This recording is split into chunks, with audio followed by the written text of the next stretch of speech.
Alright. And eto guys, so malayo pa yung mararating niyo sa buhay, mga kapiksi, but you have to face your fears, you have to conquer your fears mga kapiksi. Eto yan guys 'no, yung mga fear niyo, yung mga limiting beliefs niyo, yung mga what ifs niyo, ito mga stress niyo guys, kailangan niyong i-conquer yan. Kasi malayo pa yung puwede niyong marating sa buhay and marami pa kayong blessings na puwedeng matamasa, mga kapiksi. So paglabanan niyo yung inyong mga takot, yung inyong mga duda, yung mga karereklamo niyong kakakuda niyo sa buhay para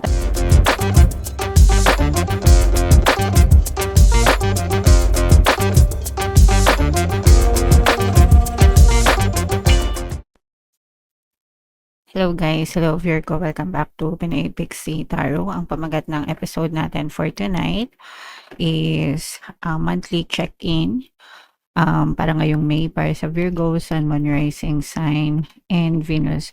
If in case guys, hindi kayo nakaresonate dun sa monthly horoscope nyo, pwede nyong panoorin tong video na to, baka nandito yung energy nyo mga kapiksi. So, unahin natin tong deck na to guys. Ito yung mga angel messages para sa inyo.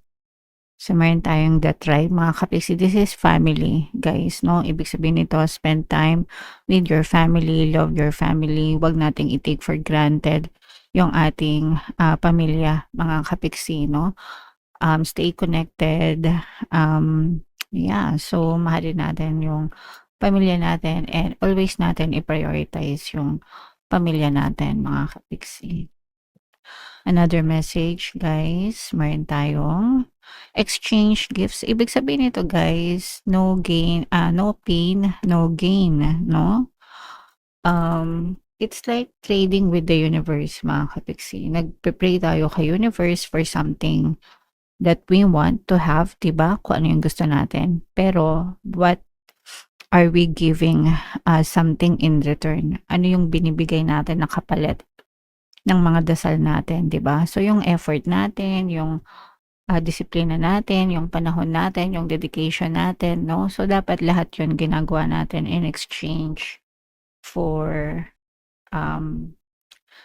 dun sa ating mga answered prayers, guys, okay? So yeah. So ikaw, kapiksi, anong sakripisyo mo para sa mga bagay na gusto mo, 'di ba? So ganun yung ibig sabihin niyan, mga kapiksi. And another message for you guys, meron tayong never ending story. Ito, this is more on negative guys, no? Ibig sabihin merong isang tao, bagay, sitwasyon na paulit-ulit na nangyayari sa buhay nyo. Ibig sabihin nun guys, hindi pa kayo naka-move on, no? Hindi pa kayo nag-heal, hindi pa kayo naka-move on, hindi nyo pa nakakalimutan yung mga negative circumstances na yun. That's why you are still trapped, no? Kaya trapped pa kayo, mga kapiksi. So, yung pinaka first step na kailangan yung gawin is acceptance and forgiveness, no?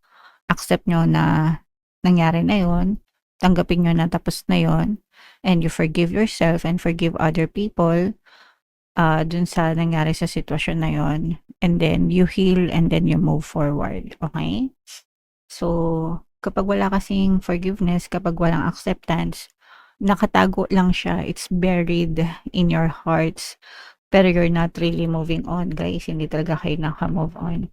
Pero pag nagpatawad kayo, mga kapiksi, nabubunot yung mga tinik sa dibdib nyo, guys. Okay? So, kung ayaw nyong ma-stuck sa mga negative na sitwasyon, kailangan talaga ng acceptance at pagpapatawad, guys. Okay?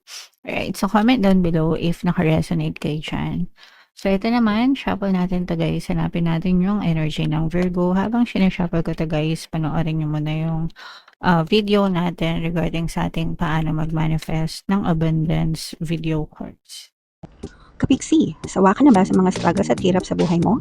Masipag ka ba at masikap sa buhay ngunit hindi ka pa rin umaasenso? Ilang beses ka na bang nag-attempt mag-negosyo at mag-invest pero palagi ka pa rin nalulugi? Sa pagkakataon na ito ay maaaring may subconscious beliefs ka na nagiging balakid sa iyong pag-unlad at pagyaman. Introducing, paano mag-manifest ng abundance video course. Dito ay matututunan mong ma-overcome ang mga balakid mo para tuluyan ka ng umunlad, umasenso, sumagana, maging matagumpay, successful at maswerte sa iyong kabuhayan, pera, trabaho, negosyo, salapi at kaperahan ng bonggang-bongga. Dali! Mag-send na ng email sa pinoypixietarot@gmail.com at simulan na ang iyong pagyaman ngayon. Alright, so sa lahat ng gusto mag-avail ng course guys, meron tayong paano mag-manifest ng abundance video course, paano mawala ang third party, at magkaroon ng harmonious na relationship, paano pabalikin si ex survive breakup. Sa mga interesado guys, mag-send lang kayo ng email sa pinoypixietarot@gmail.com. And sa mga naghahanap ng pampaswerte guys, meron tayong money shaker jar. Ito guys, super effective, napakaliit na bote pero super effective na pampaswerte guys. At saka ito. So ito yung ating WhatsApp number, chat nyo lang ako sa mga gustong mag-avail. So, Virgo, kayo ay represent ng Queen of Pentacles sa ating spread. Kung ano lang yung makaresonate sa inyo guys, take that message. Ito mga kapiksi, no, this is like a bold statement na parang sinasabi nyo na ready na ako. Ready na ako sa next chapter ng buhay ko. For some of you, you are seeking opportunities. Ibig sabihin, naghahanap kayo ng mga opportunities, naghahanap kayo ng mga pwedeng gawin. You are seeking adventure as well, no? Hindi lang opportunities, pero mga adventure din, guys, no?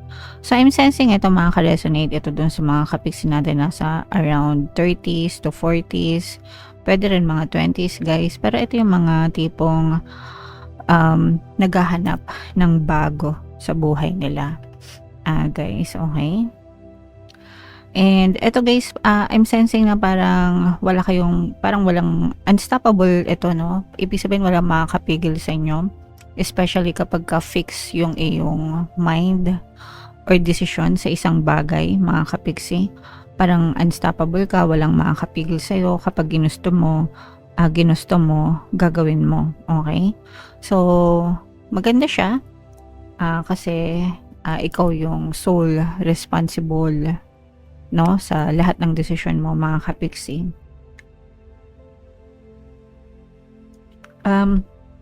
Ito naman guys, ang ibig sabihin nito for some of you, pwedeng may mga limiting beliefs kayo guys, no? Nandun yung yes gusto mong subukan, pero meron ka ding mga what if, no? Mga what ifs sa isip mo, what if mag-fail, what if hindi sumakses, what if walang tumangkilik sa akin? What if magkamali ako? So, yun ang mga nagiging balakid nyo. Yung pagiging nega nyo, guys. So, kailangan nyong ma-overcome yung pag-overthink, mga kapiksi. And ito yung mga energy ng blessings, guys. Ito yung mga limiting beliefs na to. Maaaring ito rin yung maging balakid sa mga blessings nyo. Kasi may mga blessings kayo sa buhay, guys, no? So, ito yung energy ng blessings, pagpapala, kasaganaan. Lahat tayo, guys, may access sa blessings. Ang pagkakaiba lang, yung iba, kaya hindi sila masyadong binibless sa buhay nila. Hindi nila alam na may mga balakid sila sa buhay nila. Okay? So, para mawala yung mga balakid na yun, guys, instead of living in fear and worry, imbis na matakot kayo, imbis na ma-worry kayo, imbis na ma-stress kayo, imbis na magreklamo kayo, kailangan mag-shift kayo sa gratitude, no? Pag sinabing mag-shift sa gratitude, lumipat kayo sa pagpapasalamat, guys, no?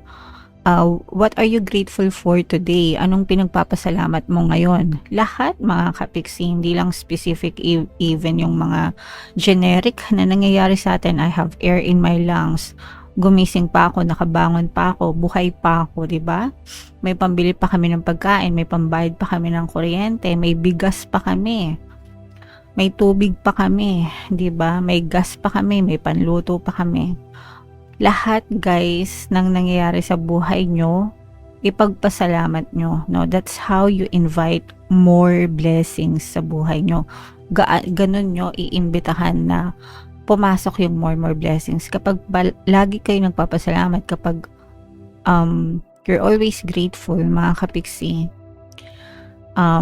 talagang yung pasok ng blessings, guys, no? Unlimited yan, guys, okay? Talagang papasok yan. So, papasukin ang blessing sa buhay nyo, Virgo, sa pamamagitan ng pagpapasalamat. Kasi nasa nyo na yung energy ng blessings. Ayan, no? Ito yung mga balakid sa blessings nyo, guys. Worries, fear, anxieties, stress, mga kapiksi, limiting beliefs, no? Napagitnaan pa siya. So, ibig sabihin guys, may mga blessings sa buhay nyo. But for some of you, the reason kung ba't hindi nyo na-experience yung blessing is may mga balakid kayo. So, kailangan nyo talagang tanggalin, alisin itong mga balakid na to and mag-focus sa pagpapasalamat guys. Okay? Parang ano siya gate, no? Yung gate, di ba, pangharang? So, kapag nakasara yung gate, mahaharangan talaga yung pasok ng blessings, mga kapigsi. So, kailangan yung i-open yung gate, di ba? Open sesame. So, yeah, be grateful, mga kapigsi.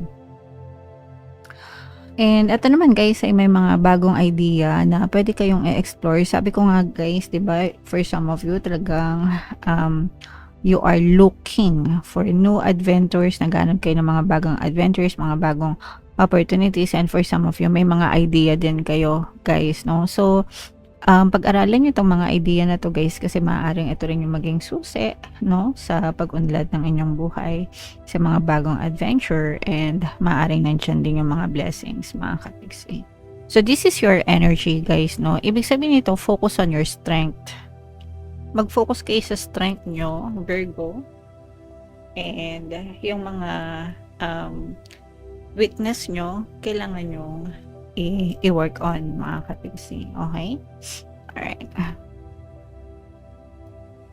And for some of you, mga kapigsi, no, unti-unti rin kayo makakita ng movement, ng mga evidences, ng mga pinagdadasal nyo. Basta consistent kayo guys. Pagdating naman sa dasal, kailangan talaga consistent yan. Kailangan ini-effortan. Kaya nga diba sabi natin, exchange gift, mga kapigsi. Anong willing mong i-exchange kapalit ng mga bagay na pinagdadasal mo, diba? So, yung effort nyo, yung pagiging consistent nyo, mga kapigsi, and of course, yung mga kilos nyo, yung mga assumptions nyo, dapat ina-align nyo sa mga bagay na pinagdadasal nyo. Okay? Hindi pwedeng nagdadasal ka na sana umunlad ka, makaahon ka sa kahirapan, maging maganda buhay mo, pero araw-araw naman, pagising mo, nagrereklamo ka, ay nako, walang pera, ay nako, ang liit ng sweldo, ay nako, utang na naman, di ba? Hindi pwedeng ganun. Kapag nagdadasal kayo, dapat yung kilos nyo, yung action nyo, yung pag-iisip nyo, palaging naka-align. Ibig sabihin, palaging align. Tugma, yun. Palaging tugma palagi sa mga pinagdadasal nyo, mga kapigsi. Nagets nyo ba?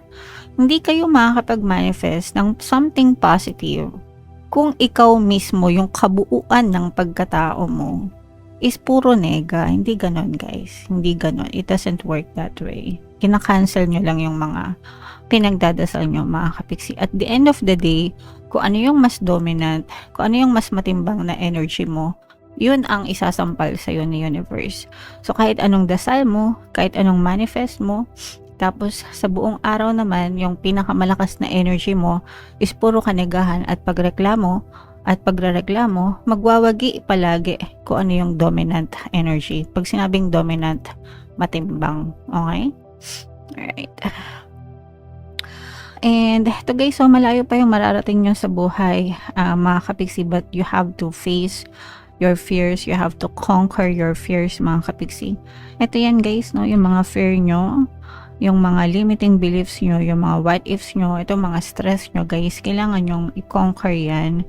Kasi malayo pa yung pwede nyong marating sa buhay, and marami pa kayong blessings na pwedeng matamasa, mga kapigsi. So paglabanan nyo yung inyong mga takot, yung inyong mga duda, yung mga karereklamo nyo, kakakoda nyo sa buhay, para talagang marating nyo yung tuktok ng tagumpay, and magtabasa kayo ng mga pagpapala, mga kapigsi. Okay?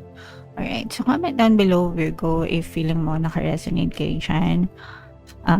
Bunot pa tayo ng isang message guys para sa inyong, ito naman ay sa love, mga kapigsi. Difficulties guys, no, jealousies from others may serve as obstacles to the success of this connection. So yung mga selos, mga duda, yung mga kuda, no, sa relasyon, yan yung sabi ko nga palagi, 'di ba? Parang anay na pumapatay sa pagsasama nyo ng person mo. Kasi kapag palagi may duda, walang kapanatagan yan. And yung duda nanggagaling yan sa insecurity, kapag insecure ka sa sarili mo. So, ang gamot doon is self-love, no?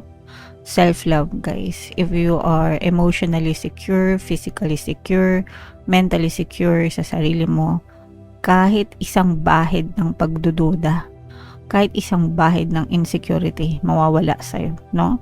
And never na never mong pag-iisipan yung person mo kasi secure ka sa sarili mo.